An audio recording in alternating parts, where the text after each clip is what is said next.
A gente recebe aqui no estúdio, ao vivo, da TV Pajuçara, a nutricionista, a doutora Caterine Frazão. Doutora, bom dia, bem-vinda. Vamos tomar café? Vamos, claro. Servir aqui com o maior prazer. Sem açúcar. Sem açúcar. Opa, a produção com açúcar, com adoçante é sem açúcar. Então, bora. Doutora, fazer dieta, a gente sabe, não é fácil. Aí tem os mitos, tem a história dos alimentos que atrapalham, e muita gente se liga só, por exemplo, eu, um leigo, aí pego lá, esse alimento tem muita caloria, eu já descarto. E eu estou agindo de forma errada, porque às vezes nem sempre tem muita caloria, significa que é um alimento ruim.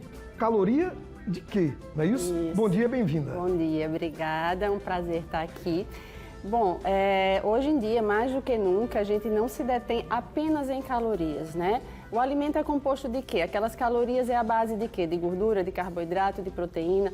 E muitas vezes tem a gordura saudável que faz parte, que ajuda no processo de emagrecimento. Às vezes tem menos calorias, mas tem uma quantidade de carboidrato que vai ser absorvido muito alto. E isso vai prejudicar o processo de emagrecimento. Então é o contexto, não é apenas contagem de calorias, e sim como a gente vai arrumar no dia. Isso favorece o emagrecimento. E na hora de substituir esses alimentos, opa, à vontade. Na hora de substituir esses alimentos, se a gente não tem uma ajuda profissional de uma nutricionista, a gente acaba errando. Você vai no supermercado falar, tem muita caloria, não vou comprar, aí vai no outro, tem baixa caloria, é bem mais caro, são alimentos light. A senhora sabe, todo mundo sabe, são alimentos que são bem mais caros no mercado. Do iogurte ao biscoito a outro produto. Aí você acaba gastando mais e não trazendo o benefício que você quer para o seu corpo. Isso, e não é por ser diet, light, que é aquela coisa muito saudável, que pode comer à vontade, que às vezes as pessoas falam, né?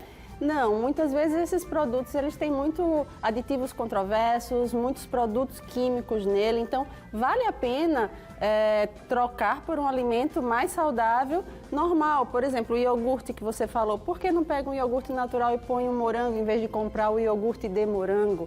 Então tem algumas alternativas que auxiliam muito no processo de emagrecimento. Doutora, e nesse processo, se a gente erra lá, na hora da alimentação, você está fazendo muita academia, correndo para lá, vai, vem, máquina, e dá uma diminuída na alimentação, ou se alimenta de forma errada, o que é que acontece, doutora? Você se sente fraco. Puxa, eu estou malhando e estou muito fraco. Aí é que está o alimento que não está te nutrindo para que você possa aguentar a esteira, a corrida, a máquina, o exercício, né? Olha, Douglas, vale salientar que todo o processo de emagrecimento, quando a gente perde peso, a gente tem que ver o que é que está perdendo. Às vezes a balança ela baixa, mas na verdade você não emagreceu.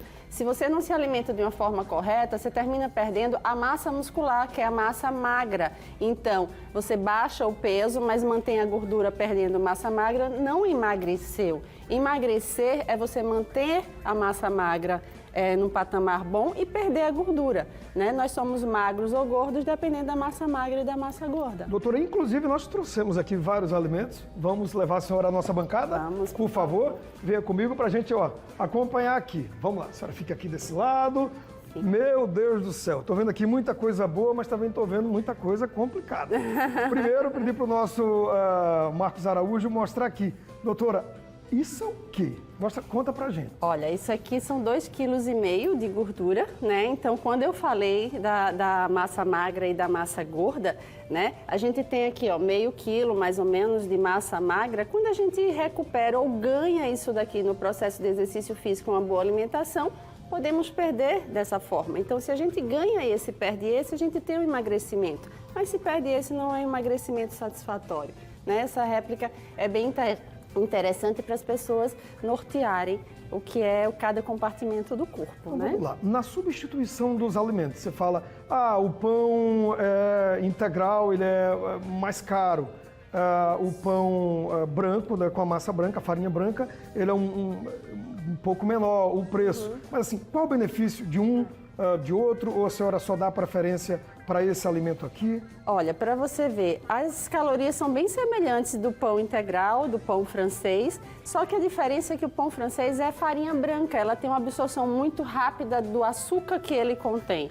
O integral, como tem fibra, ele tem uma absorção lenta do açúcar que ele contém. Então, para o emagrecimento, a fibra facilita. A massa branca, ela absorve muito rápido o carboidrato e armazena na forma de gordura. Então, para substituir o pão, a farinha branca, eu substituo pelo integral. Pelo integral. A mesma coisa quando a gente fala das raízes. É preferível uma raiz, né, um inhame, a batata doce, que tem um índice glicêmico menor, que é bem interessante, né? É preferível em relação a um pão, a massa branca, né, porque ela contém fibra. Também cai na mesma coisa, absorve lentamente aquele carboidrato. Quando a gente tem carboidrato em excesso, ele armazena na forma de gordura. Doutora, e aqui na frente, ó, o Marquinhos vai mostrar aqui agora, as castanhas. As castanhas. Os mix que vendem hoje, né? Para você ver, assim, as castanhas, o abacate são fontes de gordura, mas é uma gordura boa, é uma gordura que não é aquela gordura nociva, saturada. E ela sacia muito a fome, então auxilia muito no processo de emagrecimento. A gente coloca uma porção pequena, mas sacia a fome. Ela é mais calórica, com certeza, mas o poder sacietógeno dela auxilia no processo de emagrecimento. Muita gente fala, o abacate é muito também. bom, mas tem que ter cuidado, você não pode comer demais, é como a manga, né? Sim.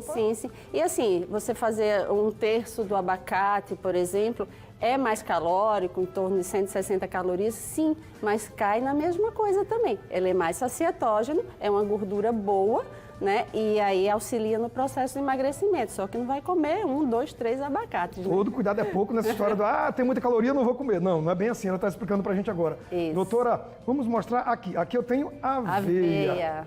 Facilita. Substituo o que pela aveia, doutora? Na verdade, a aveia auxilia muito, como ela é a base de fibra. Por exemplo, você põe a banana que está aí ao seu lado, né? A banana, ela tem carboidrato. Inverter aqui agora. Inverte. A banana, ela tem carboidrato. Quando você põe a aveia junto com a banana, o carboidrato da banana, ela vai ser absorvido lentamente também. E é mais sacietógeno, auxilia também no processo de emagrecimento. Doutora, a gente tem aqui a banana in natura, tá? E aqui eu vou levantar assim para o Marquinhos mostrar. Ao lado, tá uma febre essa história, né? Dos chips, né? Dos chips. Chips de tudo tem. De inhame, de macaxeira e de banana também. Sim. Eu posso substituir a banana in natura pelo chips de banana? Olha, Douglas, normalmente a gente preconiza muito as frutas in natura. Mas até pela praticidade hoje em dia que a gente tem que pensar nisso, o chips é uma boa opção. O chips ele tem mais calorias do que a banana, mas se você coloca, por exemplo, 50 gramas e associa com um alimento que tem proteína, isso também auxilia no processo de emagrecimento. Mas a gente tem que pensar hoje realmente que a vida é muito louca, muito corrida e tem gente que não tem essa disponibilidade de parar, de preparar o seu alimento. É uma boa alternativa, sim. A gente tem que saber organizar durante o dia. E que quantidade comer, que isso é um perigo. Isso. Chip desse você vai... Você come, se brincar, você come o pacote todo. Né? Aqui, ó. Você come todo, né? Mas assim, de 30 a 50 gramas, a gente consegue realmente adequar durante o dia sem problema. Doutora, o ovo. O ovo é maravilhoso, né? Ele também tem caloria, por isso que eu friso muito que não é só olhar a caloria, mas o ovo é uma fonte de proteína. E a fonte de proteína é mais sacietógeno, sim. E toda vez que você tem um alimento rico em carboidrato, por exemplo, um pão, associa com o ovo, quando a gente põe a proteína junto, você não absorve tanto carboidrato, também não atrapalha o processo de emagrecimento, muito pelo contrário, ajuda. O ovo é um coringa dentro da cozinha, então a gente consegue realmente fazer muitas preparações e ele auxilia no processo de emagrecimento quando a gente associa a um carboidrato mais simples. Ovo frito ou cozido? Olha, o ovo frito ele tem um pouco mais de gordura saturada, né? O ovo cozido realmente é uma boa opção, mas às vezes as pessoas não gostam, então eu sempre costumo dar algumas dicas. Pega uma frigideira pequena, teflon, usa pincel de cozinha, põe um pouco de azeite só para ele não aderir e mexe. Isso não vai ter problema. A pessoa consegue realmente ter uma dieta equilibrada. Doutora, a senhora está aqui rapidinho para a gente fechar. Tem um telespectador, a produção está passando, diz o seguinte: comecei a minha dieta e comecei a ter prisão de ventre. Ela pergunta, o vilão pode ser aveia, podem ser as fibras? As fibras na constipação a gente usa muito, mas uma coisa importantíssima, ingesta de água. Então, não adianta a gente pôr fibra e não colocar água, que ela pode fazer o efeito contrário. Em vez de soltar o intestino um pouco mais, ela pode prender. A água é importantíssima. Então, fica a dica, gente. Normalmente, calcula pelo menos 30 ml por cada quilo de peso, que é a necessidade que você precisa durante o dia de água. A água é fundamental. Então, valeu. Doutora Caterine, um beijo, muito obrigado. Eu que agradeço. Bom dia para a senhora e volte mais vezes, Com tá? certeza, estou à disposição. Muito obrigada. Valeu. Bom trabalho para a senhora, felicidades e até a próxima. Doutora Caterine Frazão, nutricionista ao vivo com a gente aqui no Balanço Geral Alagoas.